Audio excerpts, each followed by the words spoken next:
પોલીસનો એટલો ખોફ છે ત્યાં કે લોકોએ એનું ગામ છોડીને જતું રહેવું પડે છે અને પોતે ક્યાં છે એ જાહેર કરી શકતા નથી. આવી હાલત છે. તો આ ગુજરાત પોલીસ છે? સવાલ એ આવીને ઉભો રહે છે.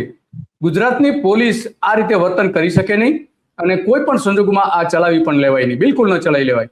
તો હવે ત્યાં આજે 4 વાગે કઈ બધા ભેગા થવાના છે અને વિરોધ કરવાના છે. શું પરિસ્થિતિ છે 4 વાગ્યાની? સર, આજે મેં લોકેશન માટે મારા જે લાગતા વળગતા જે આગેવાનો છે, મેં મારા ગામના બધા વડીલો, મારા જે ભાઈઓ સંબંધીઓ છે, બધા સગાવાલાને મેં બોલાવ્યા છે કે આજ મારી ઉપર છે તો આ કંપની છે એ બધાના ખેતરમાંથી નીકળવાની છે.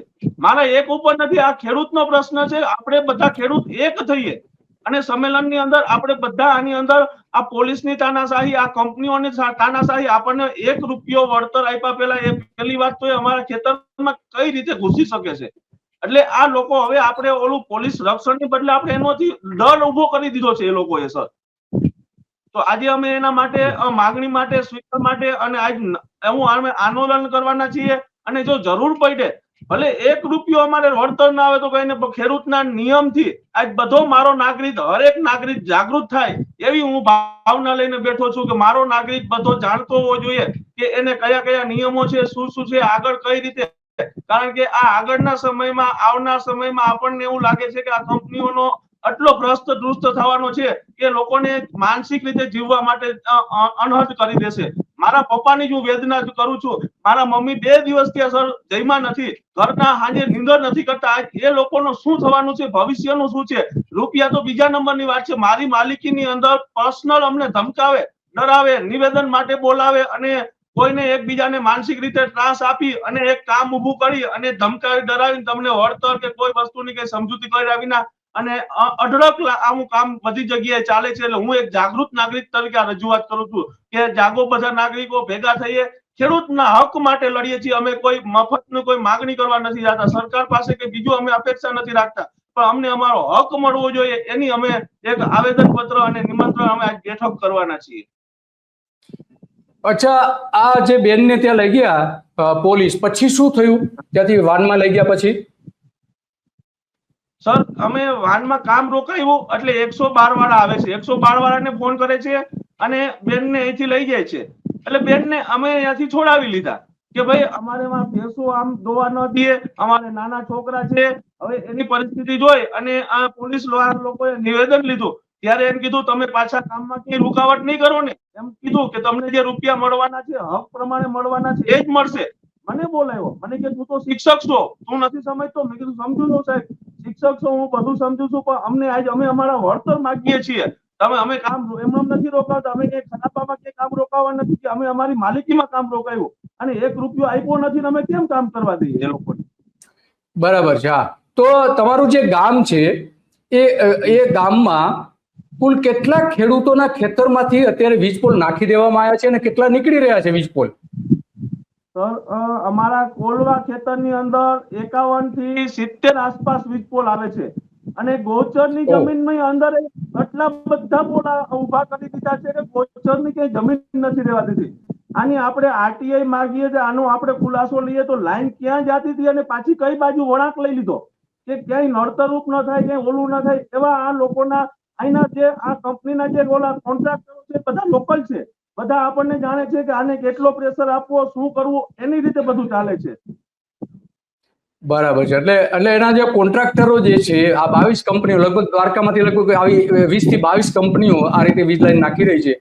એમાં આ ખેડૂતોને એક જ ગામમાં જો આટલા બધા ખેડૂતો હોય તો આખા દ્વારકામાં કેટલા છે? લગભગ એક અંદાજ એવો મૂકવામાં આવે છે કે ઓછામાં ઓછા 5000 ખેડૂતોના ખેતરોમાં આ નાખી દેવા છે. દ્વારકામાં વધીને ખેડૂતો જે છે, કુલ ખેડૂતો જે છે એના 50% ખેડૂતોના ખેતરોમાં તો વીજપોલ આવી જવાના છે. તો ખેતી કરશે કઈ રીતે? સવાલ એ આવીને ઉભો રહે છે. તો હવે આમાં શું કરવાના તમે? વળતર માટે કોઈ દાવો કરવાના કે એમાં કોઈ પગલા ભરવાના તમે? હવે સર, અમારે આગળનું કામ એ છે કે મારે પહેલા તો બધા ખેડૂતને મારે ભેગા કરવા છે અને બીજું તો આમાં આપણે રજૂઆત કરવા જઈએ તો બધું આમાં આટમગોટ બધી મિલીભગત છે. રાજકારણ આખું ખુલ્લું છે, એ 100%ની વાત છે. ખેડૂત માટે કોઈ નેતા અહીંયા ઘરે આજ સુધી મારી પાસે કોઈ આવ્યો નથી. અને એ જ સમયમાં ચૂંટણી આવશે એટલે 5 રાજકારણી મારા ઘરે આવશે, મારા ફાધર ને મળશે, તમે આમ કરો ઓલું કરો. પણ આજ ખેડૂત માટેનો કોઈ રુદન કોઈ સાંભળે, કોઈ વાત સાંભળે, કોઈ ક્યાંય સુધી પહોંચાડે એવું કોઈ છે નહીં. એટલે હું એક જાગૃત નાગરિક તરીકે હું નિર્ણય લીધો કે બનતી મહેનત કરશું, આપણે હક માટે લડશું. આગળ જોવાય કે જે થશે ને કઈ વાંધો નહીં, નો ડાઉટ. પણ હવે એક લડવું છે એ મેં નક્કી કરી લીધું છે. અને હજી મેં કીધું એ એક હૈયામાં જે ઓડી ઉકળાટ નીકળે છે કે હજી 2 દિવસથી મારા ફાધર જોડે મારે વાત નથી થઈ. હવે એનું શું થશે એ ટેન્શનમાં હું એક અમે આ બધું ભેગું કરીએ છીએ.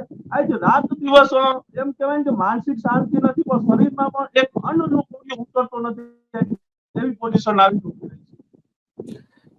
તો રાજુભાઈ, તમારો ખૂબ ખૂબ આભાર. અને તમે જે લડી રહ્યા છો એ ખરેખર બહુ મોટી વાત છે, કારણ કે આ સત્તા જે બેફામ રીતે એનો ગેરઉપયોગ કરી રહી છે એની સામે તમે લડી રહ્યા છો, અને એને હિંમતપૂર્વક લડી રહ્યા છો. તમે બધા જ કુટુંબના ભેગા થઈને લડી રહ્યા છો. અને આજે 4 વાગે તો તમે બધા ખેડૂતોની બેઠક પણ બોલાવી છે. તો આ એક જાગૃતિ બતાવે છે ખેડૂતોમાં કે જ્યાં લડવું એ એકમાત્ર ઉપાય છે, આનો બીજો તો કોઈ ઉપાય નથી. કારણ કે પોલીસનો બેફામ ઉપયોગ થઈ રહ્યો છે. મામલતદાર કચેરી પોતે પણ આમાં સીધી રીતે કંપનીઓને મદદ કરી રહ્યો એવા ઘણા બધા બનાવો પણ બહાર આવેલા છે. આમાં પણ એ જ કિસ્સામાં આપણે જોઈ શકીએ છીએ. તો રાજુભાઈ, તમારો ખૂબ ખૂબ આભાર. અને જે કઈ ઘટના બને એ જણાવતા રહેજો.